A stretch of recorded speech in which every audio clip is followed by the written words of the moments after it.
I just know it's my time. All I see is the destination that I'm trying to get to. I think I'm the smartest fighter on the planet Earth. I don't just beat guys. I'm the type of fighter that dominates people. I'm gonna beat the shit out of you. You better be ready, boy.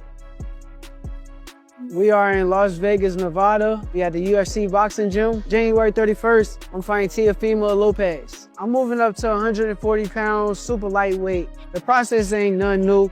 I'm not trying to put on all that muscle and all that extra shit they keep talking about. Skills pay the bills, and that's what's gonna show up on fight night.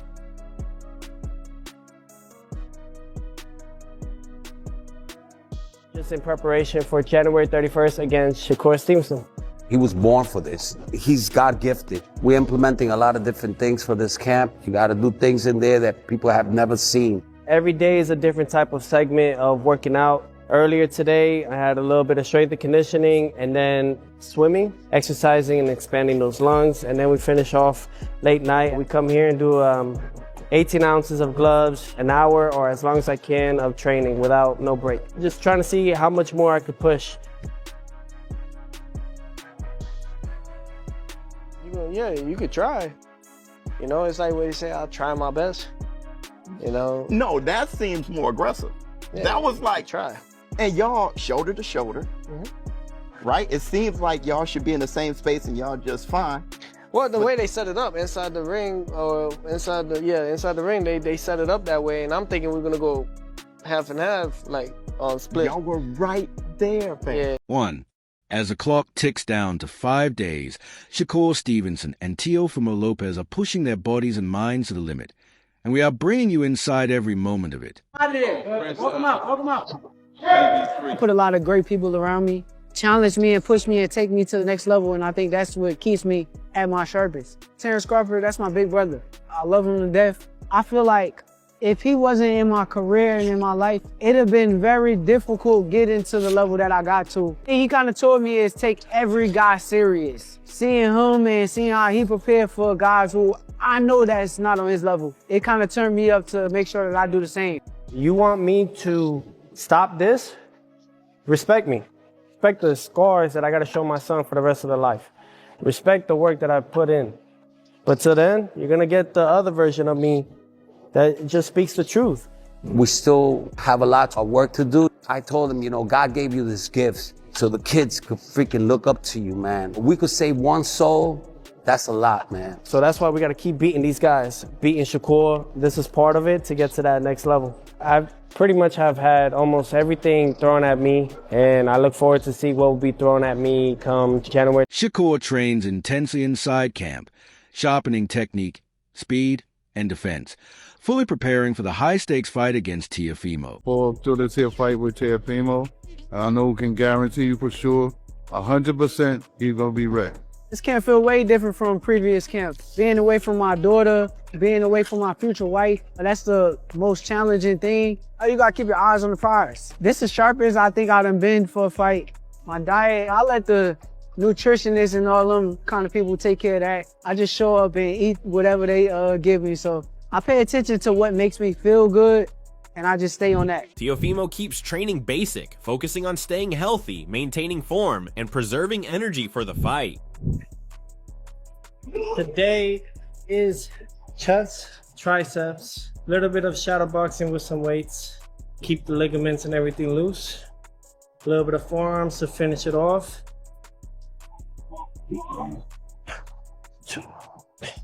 Nothing too intense like others. We don't need that. Later today, we're gonna go boxing, but prior to that, we're gonna go recover.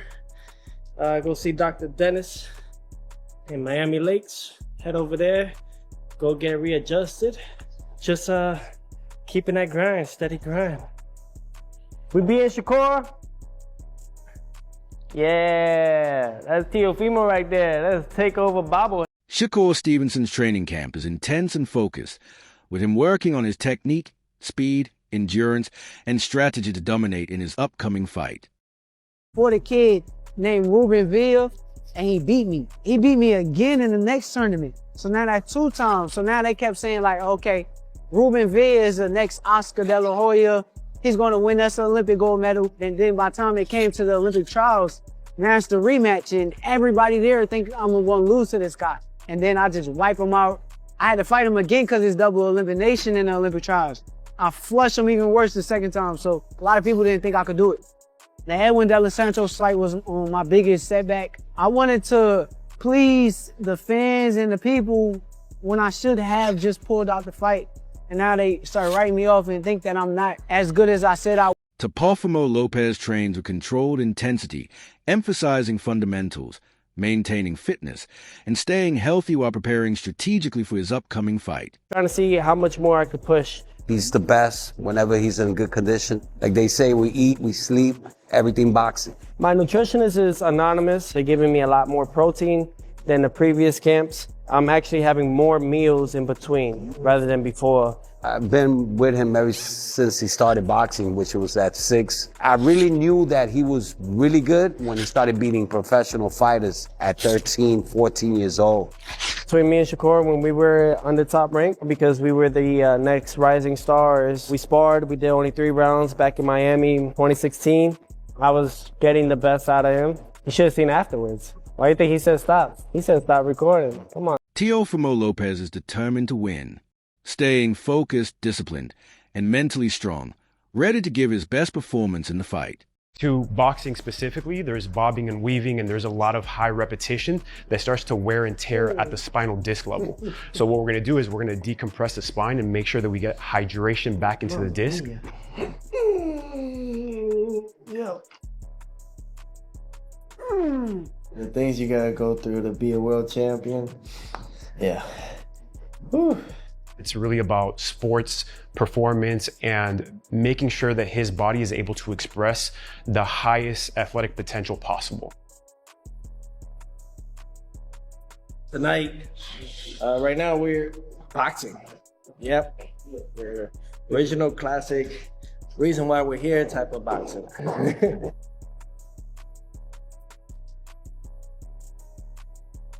Teofimo Sr. confidently says his son will become a world champion, praising his talent, dedication, and relentless determination in training. When he's in there, he's just focused, you know?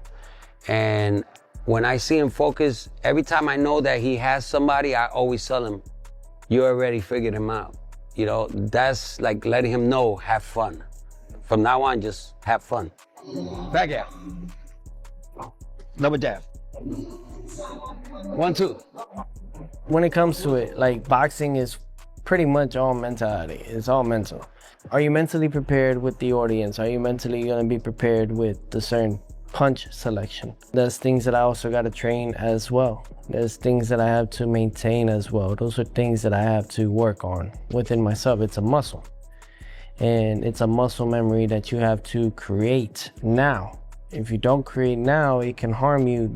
Teofimo Lopez focuses on perfecting his jab during training, improving timing, accuracy, and set up a combination. I achieved that. He's always gotta beat whoever's in front.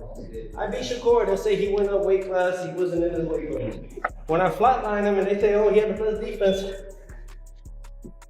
that's just how it's gonna be. You gotta be okay with it.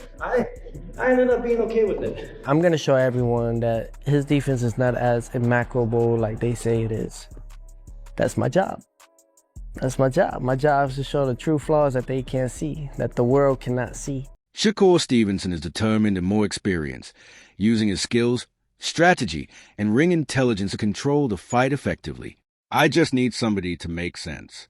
Yeah. And we need the right joker down here for it to be disability. Yeah. And they get kind of aggressive and open up. Correct. And I could catch them kind of catching me. I just need somebody that's at 30. That's If it makes sense. like sense. Yeah. And we need the right joker down here for it to be just as big. Yeah.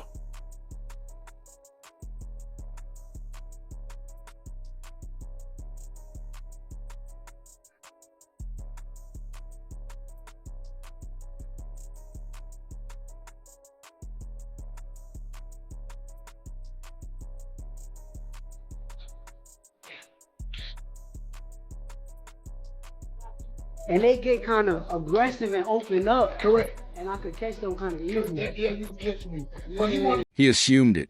But during the fight, I'm like, yo, Teo, come on. Use your jab. You're using your jab. I'm like trying to coach him through. I know. Teo, I don't know Arnold Barboza. Why would I go if I'm in the front row? Why am I cheering on Arnold Barboza? Right. I don't do that. So, and I also remember when I was fighting Josh Play, I could hear Teo like, yo, just go to the body. Go to the body. Set up with a body shot. So, I could hear your voice. So, it's like, why would I cheer against you, bro? You wanted to make that clear. He kind of just assumed because I was with Bud that I was going against somebody. Assumed it. But during the fight, I'm like, yo, Teo, come on, use your jab. Keep using your jab. I'm like trying to coach him through. I know Teo. I don't know Arnold Barboza. Why would I go?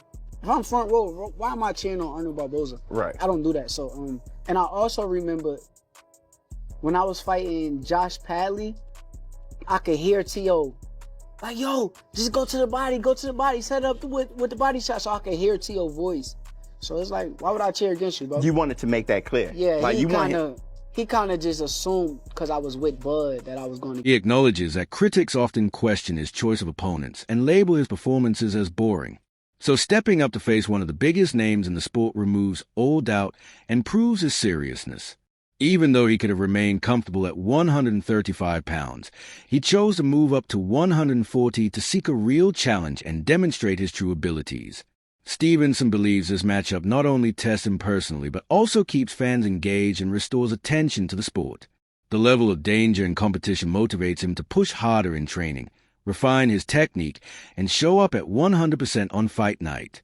External criticism and noise no longer affect him, because what matters most is proving his greatness inside the ring. Every session in camp, every drill, and every sparring round is approached with focus and intensity.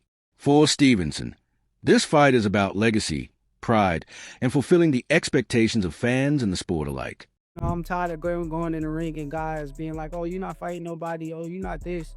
I didn't have to do this fight. I could have stayed at 135 and I could have campaigned at 135. But for me, I feel like I wanted to fight at 140 against Teo because he's one of the biggest names in the sport. How, for the good of the sport, how important is this fight between you and Teo? It's very important. It's important because it makes boxing great again. It keeps the fans that want to see the fight in tune. And also, you got to realize, once again, I didn't have to take this fight. I was campaigning at 135. That's the weight that I'm at. That's the weight that I 9 times out of 10 going to go back to after this fight.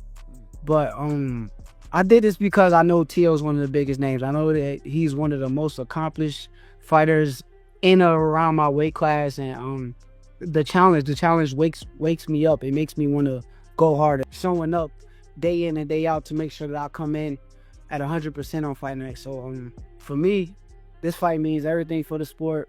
This fight means everything for me, my career, my legacy, and I can't wait to put it all on the line. How does it upset you at all, Shakur, when people get on social media and it seems like when you fight, they be like, he's a boring fighter, defensive fighter, too boring. And is that part of it where you say, okay, you know what? Now I'm going to fight Teo. Call me boring now. No, it don't bother me no more because they pick and choose, you know. I still hear it to this day, oh, he's boring, he's a defensive fighter, but it's like my last fight, I went in there and I entertained the crowd. I went out there, entertained the people. I took a couple punches more than usual than I usually would take. So if I did that my last fight and y'all still can say it, y'all still want to let it haunt me, they still